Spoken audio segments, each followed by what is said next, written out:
Mesdames et messieurs, bonsoir et bienvenue à cette émission de Info 9. Le Centre des Rosées a procédé à une initiative audacieuse il y a de ça quelques mois, voire même presque un an passé. Le jeu sans limite sur la santé sexuelle. Alors, pour nous en parler, je reçois de ce Centre des Rosées Mesdames Brigitte Laliberté et Audrey Robert. Mesdames, bonsoir. Bonsoir. Merci d'avoir accepté cette invitation-là. C'est très gentil de votre part.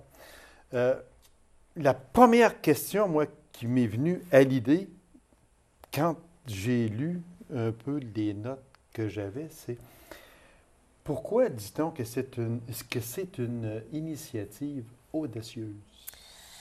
Bien, premièrement, il faut expliquer que le jeu sans limite, c'est un jeu qu'on a créé et qui a été financé par l'Agence de santé publique du Canada. Donc, c'est un projet. Nous, on dit souvent le projet sans limite, mais c'est aussi le jeu. Et c'est une première qui a vraiment un jeu comme ça pour que les jeunes puissent apprendre des choses sur la santé sexuelle, mais en s'amusant. Donc, c'est vraiment une première en région. Moi, si je vous demandais, qui a eu l'idée de ça? Parce que ça, là, on ne se lève pas un bon matin puis on dit, bon, bien, des maladies transmises sexuellement, il ne faut pas avoir peur. J'ai fait des émissions ici avec plusieurs personnes. On en parle ouvertement, puis il ne faut pas avoir peur non plus d'en parler, d'éduquer les jeunes. Ça, c'est un moyen parmi d'autres moyens. Mais qui, une bonne journée, s'est dit, on va aller avec un jeu de cartes? Parce que c'est un jeu de cartes. C'est arrivé comment, cette chose-là? Bien, on a un historique au centre. Le jeu sans limite, c'est notre troisième projet de prévention qu'on fait avec l'Agence de santé publique du Canada. Le premier, c'était des ateliers sur la santé sexuelle. On s'est rendu compte assez rapidement que les jeunes, à un moment donné, juste entendent parler en avant. Les jeunes sont visuels. Oui, il faut aller les chercher. C'est ça, exactement. Il faut que l'animatrice soit capable d'aller les chercher pour les faire embarquer. Oui, exactement. Parce qu'un PowerPoint avec une personne qui parle en avant, ça n'accroche pas les jeunes. Voilà, c'est ça, vous avez bien raison. Oui, exactement. Le deuxième projet, on s'est dit, bien, ça serait le fun de les impliquer dans le projet. Fait que notre intervenante de l'époque a sollicité 4 maisons de jeunes. Les jeunes ont créé un scénario. Ils ont fait des romans photos. Ils sont sur notre site Internet et après ça, on en a fait un dépliant. Mais de ça, on s'est dit, bien là, ça fait plusieurs activités qu'on fait. On est toujours créatifs. Il faudrait vraiment aller chercher les jeunes avec la création encore. Dans une réunion d'équipe, on s'est mis à faire un brainstorming. À un moment donné, il y a quelqu'un qui a dit, bien, tu sais, les jeunes, c'est souvent par le jeu qu'on peut aller chercher. On a fait, un jeu.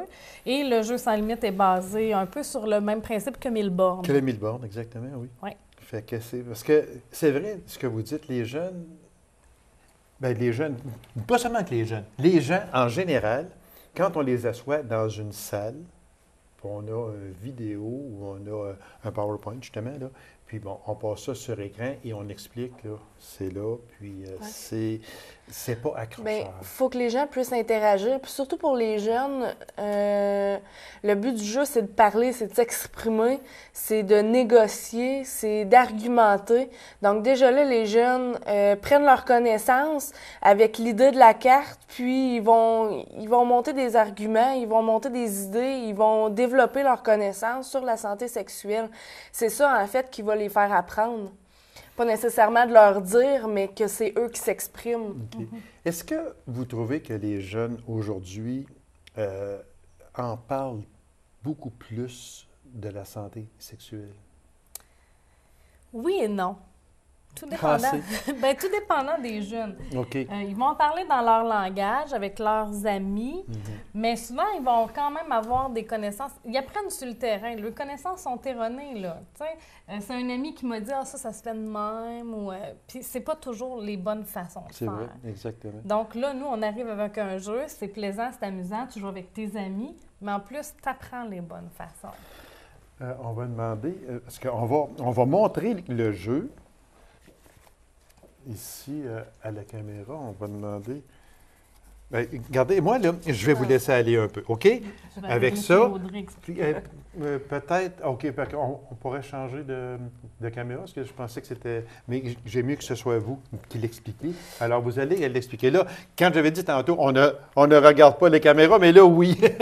Fait que vous allez sur cette caméra-là, puis expliquer un peu, tiens, je vais vous laisser ça, puis expliquer c'est quoi, là, pour les personnes qui ne sont qui ne sont vraiment pas au courant du tout, là. OK.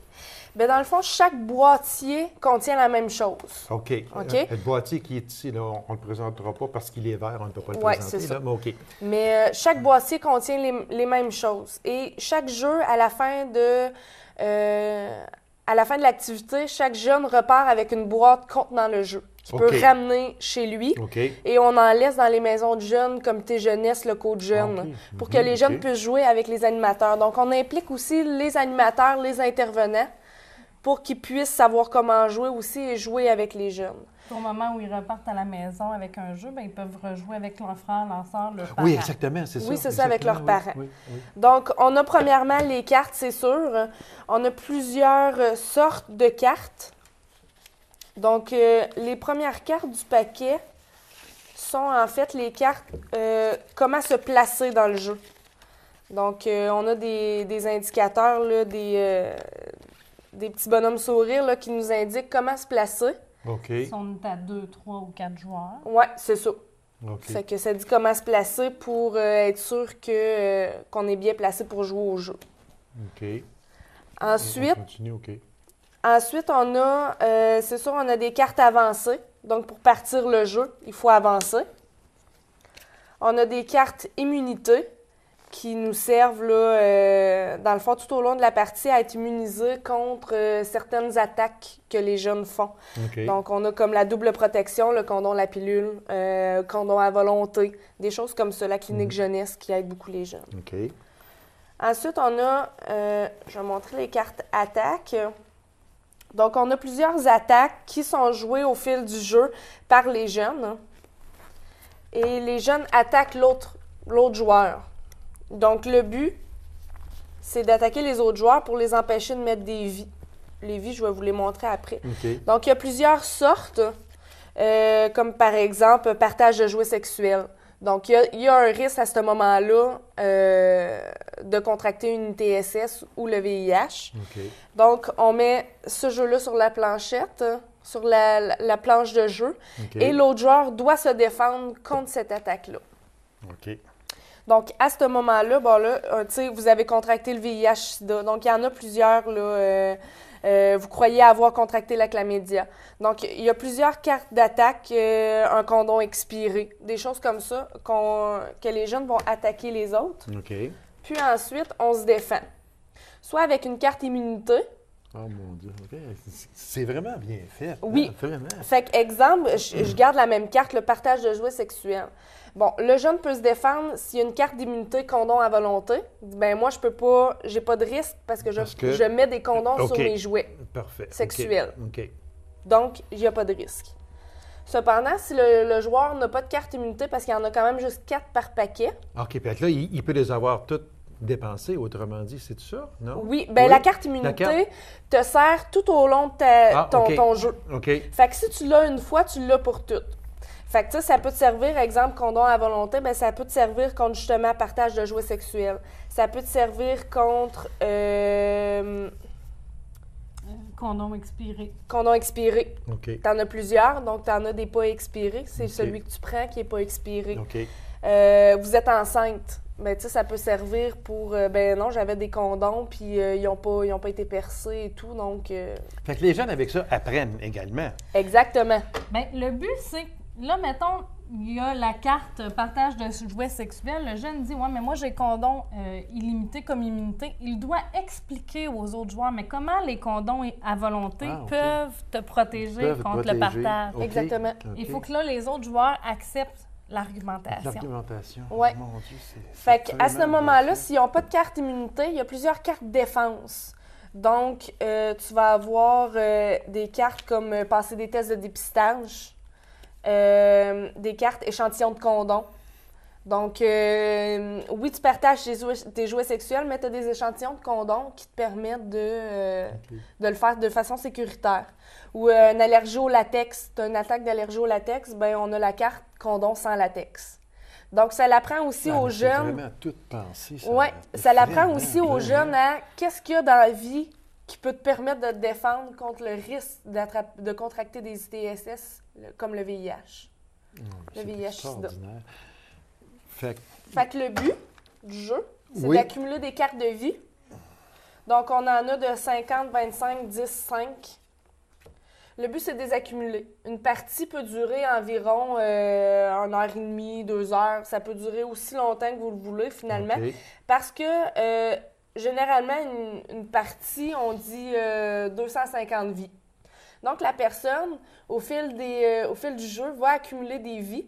Donc, 50, 25, et va cumuler ses vies pour en avoir 250. En avoir 250? Oui. Ah, mais c'est vraiment bien pensé. Félicitations aux personnes qui ont pensé à ça. Bien, ça a été un gros travail. Exactement. Fait que là, ici, on a d'autres choses. Fait que là, c'est ça. À la fin du jeu... Oui. Peut-être les petites planchettes qu'on peut expliquer. On les appelle... Nous, dans notre langage, on dit des planchettes, mais leur nom, c'est zone de vie. La zone de vie. Donc, on a la zone de vie ici. OK. Qui va servir à poser les cartes. OK. Donc, on a les cartes de vie, je vous disais qu'on accumulait. Oui, ils vont là. Les coups bloqués, c'est quand tu as une attaque, puis tu as une carte d'immunité qui va venir... Qui va venir contrer l'attaque. L'attaque, OK. Puis ici, bon, ben là, c'est souvent la carte avancée qui va aller là. Les défenses, les attaques vont se mettre là. Donc, on accumule, hein, et ces accumulations-là de cartes, à la fin, on a un petit... OK, un petit chose de pointage, OK. De pointage. OK. Donc, exemple, bon, toutes les années de vie vous donnent des points. Donc, si vous avez 100 vies, vous avez 100 points déjà en partant. Les immunités ici, donc si vous avez plus qu'une carte d'immunité, les coups bloqués valent des points. Donc, c'est toutes des choses comme ça qui vous fait accumuler des points. Donc, la personne qui finit à 250 vies ne gagne pas nécessairement. Ah, OK. Il reste les points puis comment tu as joué durant la partie. C'est vraiment, mais je vous dis, mais j'en reviens pas. Tant que je trouve que c'est bien pensé. C'est ça qu'il y a. Puis c'est intéressant. Oui. Ça intéresse. Oui. C'est ça qu'il y a. C'est quelque chose qui est motivant. Comme vous avez si bien dit tantôt, assis à regarder un PowerPoint ou quelque chose de même. Mais là, les gens participent. C'est ça. Ils touchent, ils participent, ils parlent. Puis ils vont contrer des choses, puis ils vont, comme dans la vie, comme dans la vraie vie. Oui, exactement. C'est ça. Donc, on les amène à négocier une santé sexuelle saine, tout simplement. Donc, à négocier, bien, écoute, tu as des risques que tes condoms soient expirés. Bien, vérifie. Puis, qu'est-ce que tu peux faire si tes condoms sont expirés? Bien, tu peux aller à telle place, ils vont t'en donner. Tu peux en acheter si tu as de l'argent. Tu sais, là, il y a plusieurs choses que les jeunes peuvent faire et ne savent pas toujours. Comment ça a été perçu chez les jeunes, ce jeu de cartes-là? Bien, premièrement, là, on a travaillé pratiquement 1 an pour le créer, le jeu. Audrey est notre nouvelle intervenante. C'était une autre fille qui était dans notre équipe qui a monté tout ça. Pour elle, c'était un peu comme son bébé. Fait que quand elle a commencé à le présenter, qui était en janvier passé, les jeunes ont embarqué en partant, mais au début, elle leur dit pas qu'elle leur en donne un quand elle finit de l'animer. OK. Fait que là, ils sont là, ils jouent puis ils trippent. Puis là, ils ont du fun parce qu'en même temps, ils utilisent leur langage de jeunes, mais l'intervenante est là pour apporter l'information entre-temps pendant l'animation. S'il y a des choses qui sont erronées, elle est là pour ça. Et quand c'est fini, bien, elle leur en donne chacun. Fait qu'ils repartent de là. C'est comme s'ils venaient d'avoir un cadeau. Et ils sont tous emballés. Je comprends. Habituellement, sont très rares les jeunes qui n'ont pas embarqué en partant. Ça s'adresse à des jeunes de quel âge? 12-17. 12-17. Ouais. C'est l'âge présentement. C'est l'âge qui sont vulnérables un peu, oui, c'est ça? Aussi. Okay. Puis qui ne savent pas toujours qu'est-ce qu'il y a de bon pour eux autres. Qui ne savent pas toujours les bons comportements à adopter pour éviter le risque. OK. C'est sûr qu'on va dépasser un peu, des fois, dans certains groupes. Bon, Maison des jeunes, des fois, il y en a de, tu sais, début 18 ans, là, qui, leur année de transition à... Oui, OK. Je fréquente la Maison des Oui, jeunes depuis que j'ai 13 ans, mais là, j'ai 18 ans. Fait que des fois, on va dépasser un petit peu à 18 ans. Mais généralement, là, c'est notre groupe cible. Présentement, c'est un projet qui devait se terminer au 31 mars. Donc, quand on a écrit le projet, c'était pour les maisons de jeunes et la clientèle des maisons de jeunes, c'est les 12-17 ans. On a déposé à l'Agence de santé publique du Canada une prolongation de 3 ans pour le projet. Et dans la prolongation, on vise des milieux jeunesse qui vont jusqu'à 25 ans. Ah, OK. Parce que c'est un jeu qui s'adapte. Oui. Puis on vise même d'autres milieux. Entre autres, il peut y avoir des organismes de femmes où ils ont des groupes de jeunes femmes. On le sait que c'est pas tout le temps facile pour eux autres, mettons, d'imposer le port du condom ou d'imposer des comportements sexuels sains dans un couple. Donc, le jeu pourrait les aider à ça.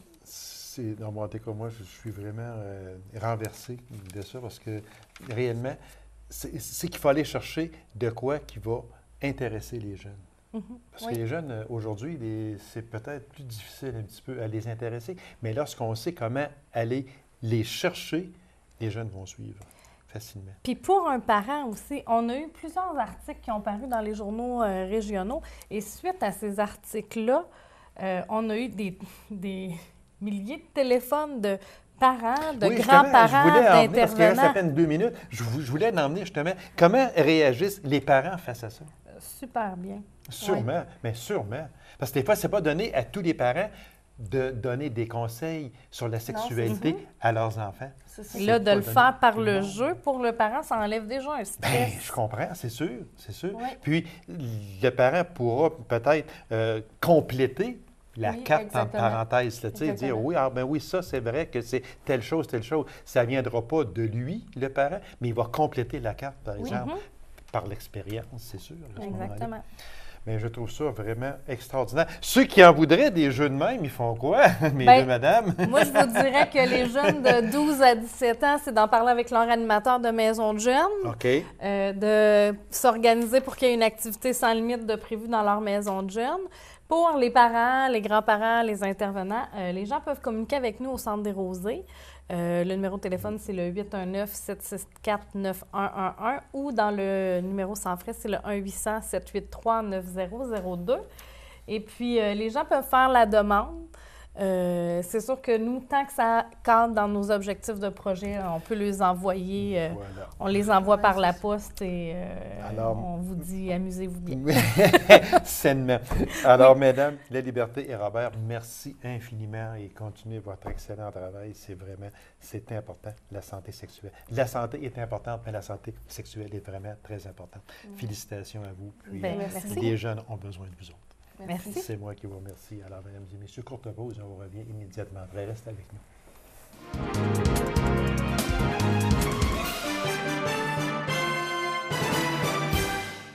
On en parle à chaque année, puis on revient sur le sujet, puis on ne reviendra jamais assez aussi parce que c'est une question d'hygiène et c'est d'une extrême importance. C'est le lavage des mains, puis ça ne doit pas être pris à la légère. Alors, pour nous en parler, elle vient faire sa visite annuellement. Ça nous fait toujours plaisir de la recevoir. C'est Mme Ginette Germain, infirmière au Centre de santé et des services sociaux des Aurores boréales. Mme Germain, bonsoir. Bonsoir.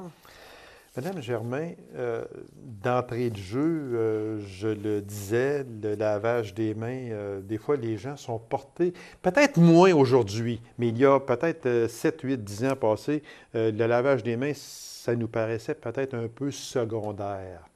Maintenant, il ne doit pas être pris à la légère. Pourquoi c'est si essentiel que ça? Faites juste regarder vos mains.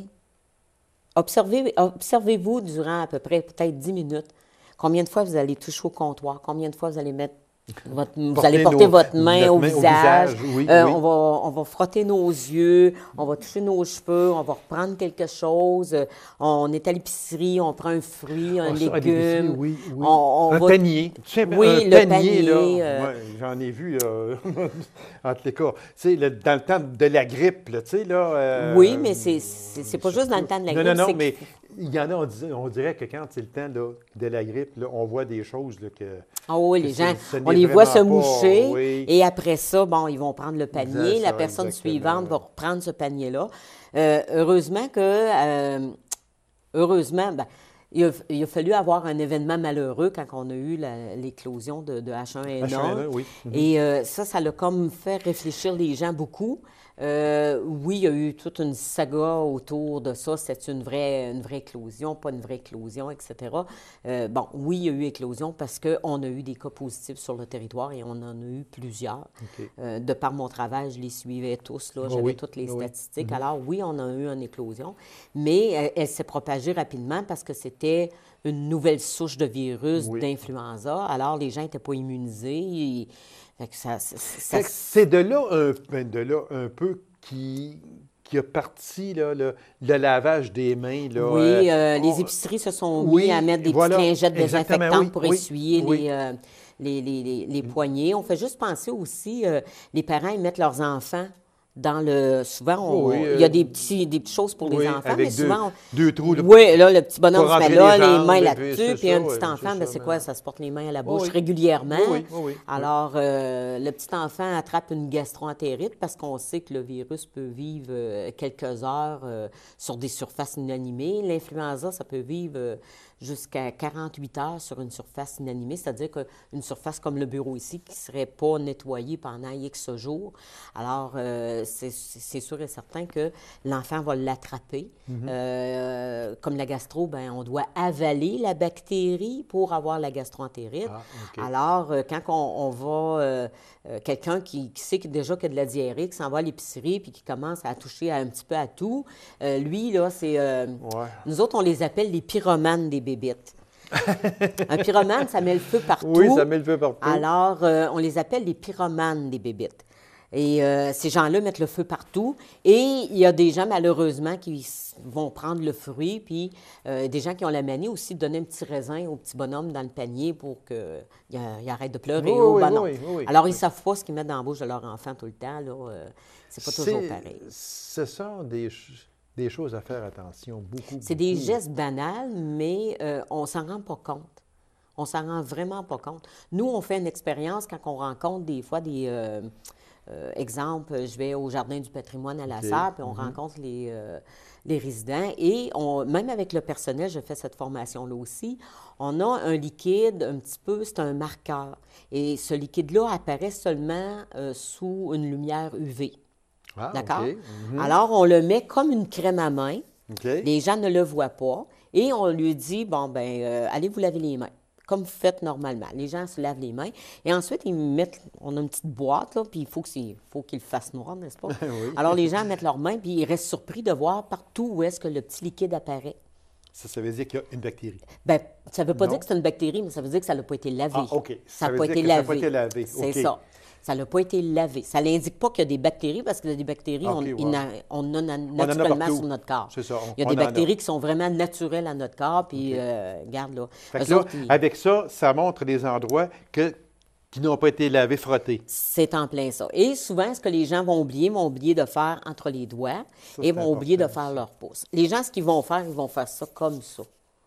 Fait qu'ils vont souvent oublier justement de nettoyer le pouce et d'enlever leurs fameux bijoux aussi parce que faites juste penser, allez vous laver les mains une fois avec vos bagues et puis après ça, même si vous essuyez vos mains, enlevez votre bague. Vous allez trouver de l'eau en dessous. Oui. Et souvent, pourquoi nos bagues vont devenir sales à cause que le savon s'accumule en dessous, la crème à main. Alors dites-vous que c'est un milieu, une bactérie et un virus... c'est un petit peu nos gens de disco. Eux autres, ils aiment ça vivre dans le noir, puis ils sont très, très heureux. Okay. Alors, eux autres, ils vivent dans le noir, c'est humide, ils sont heureux là-dedans, ils se développent et ils font comme les humains, ils se reproduisent. Exactement, oui, c'est ça. Alors, de là l'importance de bien respecter l'hygiène des mains. Moi, si je vous demandais juste de donner une simple démonstration, là, avec, vous avez un liquide qui est là, puis, mais juste montrer comment. Oui. Parce que, comme vous dites si bien, là, les gens arrivent, OK, bon, puis c'est fini, c'est net, c'est correct. Mais il y a des manières. Là. Il y a une manière, entre autres.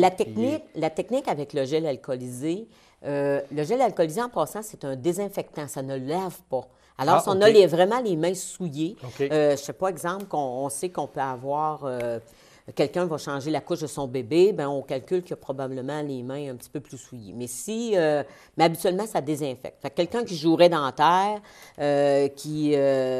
bon, là, il y a les mains sales, donc c'est pas efficace. C'est vraiment un désinfectant. Alors, ce qu'on va faire, c'est qu'on va utiliser... Excusez, ça, c'est aussi ce qu'il y a à l'entrée des Oui, à l'entrée, on va l'avoir comme un distributeur. Oui, c'est ça, exactement. Mais ça, ce n'est pas un savon. Ce n'est pas un savon. C'est un désinfectant. C'est un désinfectant. Les savons, on les trouve dans la chambre de bain. Voilà. Dans les toilettes, là, on va les retrouver là. Et ce qu'on va faire, c'est que nos ongles, c'est fortement contaminé, hein, c'est un petit milieu. Alors, ce qu'on va venir faire, on va venir nettoyer nos ongles, comme ça, de la main. On va transférer dans l'autre, on va faire la même chose, d'accord? Et on va frotter, on va faire l'entre-doigt comme ça, on va aller faire l'entre-doigt ici. On va jamais oublier nos amis les pouces et on va terminer en faisant vraiment. Habituellement, si, avant que 10 secondes soient comptées, nos mains sont déjà sèches, c'est qu'on n'a pas mis assez de produit. Ah, OK. Ce qui fait que la plupart des... On va juste revenir sur ça parce que c'est vraiment important. Un coup qu'on a terminé, c'est que si nos mains sont encore... S'ils sont humides, c'est correct. Humides, ils sont corrects. Mais si on frotte pendant 10 secondes, puis c'est pas au bout de 5 secondes, c'est sec. Parce que des fois, là, on a un distributeur qu'on donne un push, puis on sait qu'on a la quantité probablement suffisante. Exactement, OK. Et les distributeurs aussi, théoriquement, on sait que... On donne un coup, avec ce qu'on a, ce serait suffisant. Je vais dire comme un de mes collègues infirmiers, un petit prout-prout, puis... mais c'est le fun parce que tout le monde retient ça. Puis quand on parle du petit prout-prout, bon, ben c'est le petit gel. Puis c'est le petit gel. C'est humoristique et les gens le retiennent. Ça veut dire que ce qui est sorti de la bouteille, ça serait suffisant. Ça serait suffisant. Moi, je suis un petit peu peut-être plus mammaire, si on veut. Je vais en mettre un petit peu plus. Plus prudente, tout simplement. Oui, j'en mets un petit peu plus. Et vous savez surtout de quoi vous parlez parce que oui, vous parce êtes dans que le ça domaine. fait 10 ans que je suis en prévention des infections exactement. dans le réseau de la santé. Alors, on va dire qu'il y a eu beaucoup d'apprentissage depuis les débuts aussi. Puis, je suis arrivée en même temps que la fameuse éclosion de C'est difficile qu'on a connue à travers la province. Et mon Dieu, oui, ça c'était... Oui, ça a été très difficile. C'est le cas de le dire, oui. C'est le cas de le dire, oui, exactement. Oui, alors... c'est ça, le gel alcoolisé, souvent, on va se traîner des petites bouteilles dans nos sacoches. Fait qu'il faut vous en mettre une quantité suffisante. Si vous frottez vos mains, puis après 5 secondes, vos mains sont sèches, c'est que vous n'avez pas assez mis. Il faut donner le temps au produit de faire son effet. C'est un produit à base d'alcool. OK? Alors, c'est sûr que si on a des petites crevasses sur les mains, des petites plaies, ça va chauffer un petit peu. Oui, c'est sûr. C'est normal, mais ça désinfecte. Que ça fait le travail. Quand on lave les mains au lavabo avec de l'eau et du savon, ce qu'on dit aux enfants, c'est chante Frère Jacques. Alors, je suis allée dans une activité où est-ce qu'il y avait un paquet de jeunes, puis je me suis aperçue que les jeunes, je m'occupe des cadets, fait qu'on était dans une activité, je me suis aperçue que les jeunes allaient à la chambre de bain, puis ils ne se lavaient pas toujours les mains. Je leur ai expliqué comment se transmettait la gastroentérite, et quand je leur ai parlé qu'on avalait la bactérie, eux autres, ils ont réfléchi en disant, on sait d'où part la bactérie. Alors, dans la journée, ce que j'ai trouvé, puis je leur ai dit qu'il fallait qu'ils chantent Frère Jacques, puis quand ils finissaient la chanson, c'est que leurs mains devaient probablement être très propres. Alors, la joke, le running gag, si on veut, durant la fin de semaine, c'est que j'entendais chanter Frère Jacques dans les chambres de bain. Mais moi, j'étais heureuse parce que j'avais réussi ma mission. Oui, exactement. Fait que c'est ça qu'on veut aussi. Madame Germain, merci infiniment. Puis on demande aux gens aussi sur la propreté le plus possible parce que les bactéries sont là. Puis on va éviter que ça se propage le moins possible. Fait que je vous remercie beaucoup, Madame Germain. Bien, merci à vous. Alors, mesdames et messieurs, merci d'avoir été là. On se donne rendez-vous à une prochaine émission d'Info 9. Au revoir.